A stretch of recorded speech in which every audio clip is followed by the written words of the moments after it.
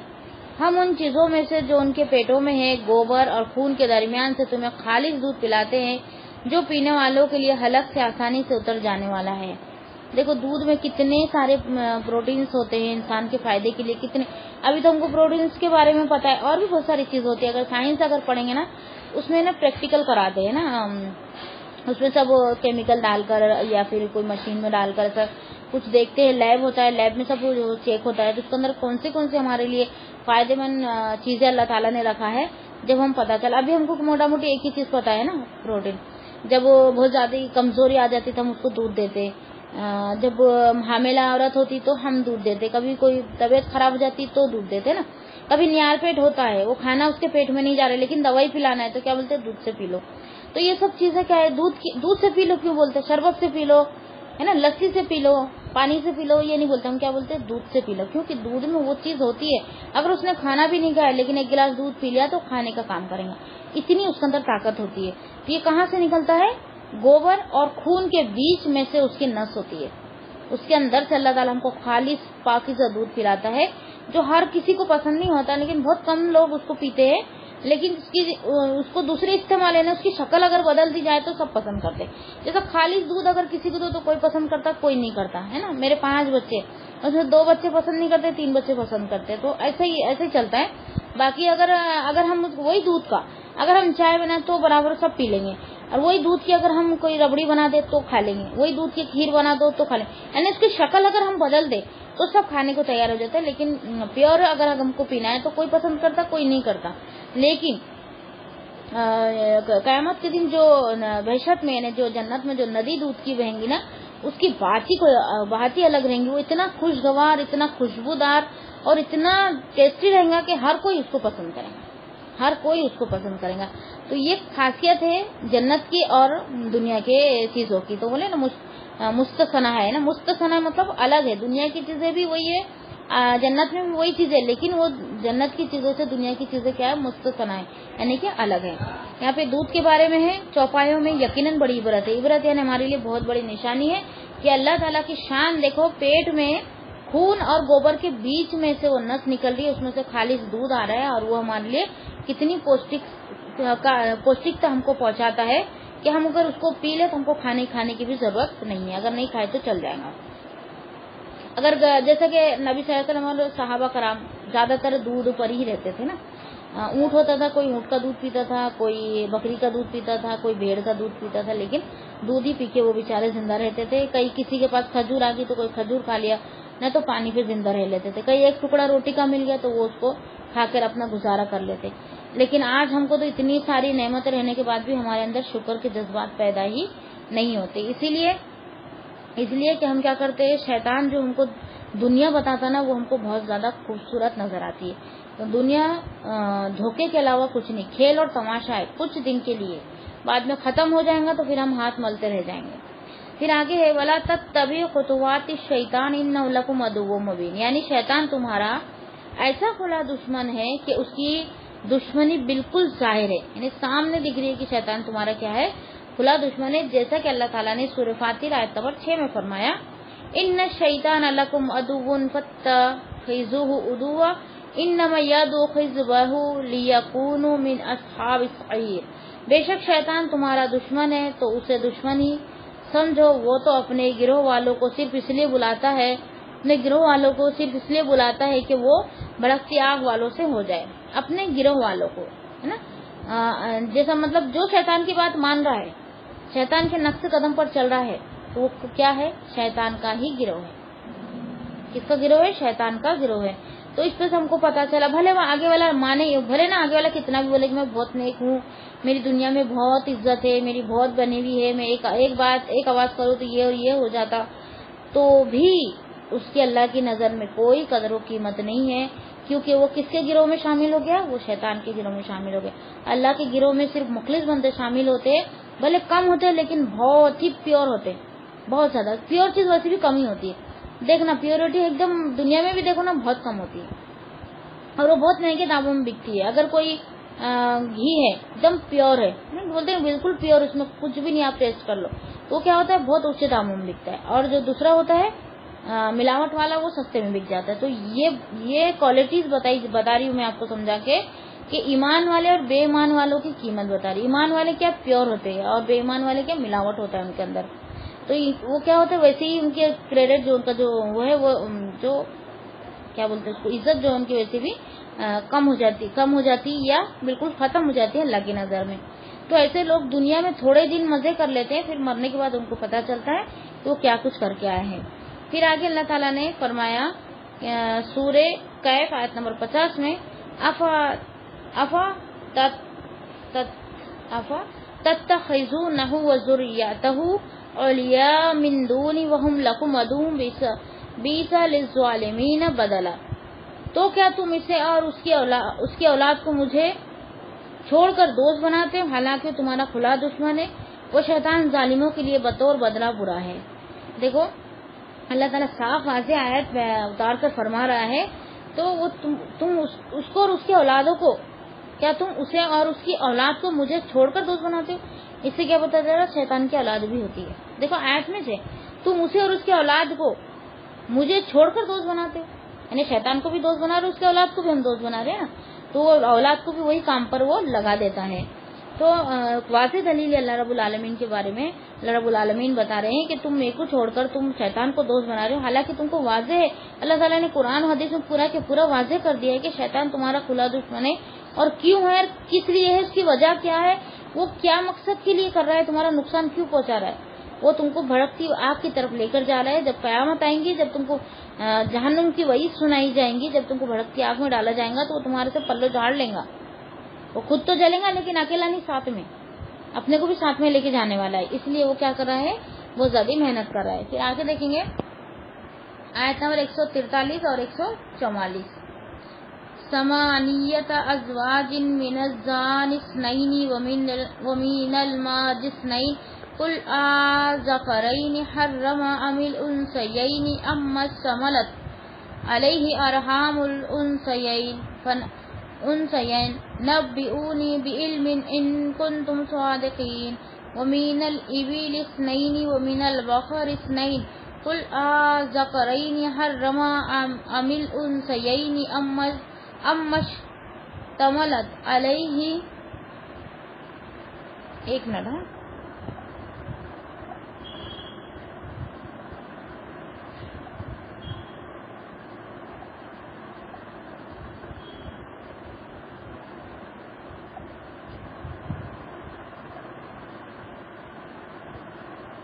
ارحام الانثیین ام کنتم شہداء اذ وصاکم اللہ بہذا فمن اظلم ممن افترى علی اللہ کذبا لیضل الناس بغیر علم ان اللہ لا یہدی القوم الظالمین.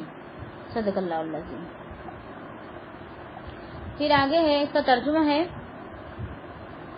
اب دیکھو اس میں بتائے جا رہے ہیں کہ کون سے جانور حلال ہے اور کون سے حرام ہے, نام لے کر بتایا جا رہا ہے. ٹھیک ہے, یہاں پہ جہاں نام نہیں آیا جہاں اشارہ ہے وہاں میں آپ لوگوں کو سمجھا دوں گی. ٹھیک ہے. اور اسی طرح 2 اونٹ کی قسم سے ہے اور 2 گائے کی قسم سے. پوچھو ان کے نر اللہ نے حرام کیے ہیں یا مادہ, یا وہ بچے جو اونٹنی اور گائے کے پیٹ میں ہو.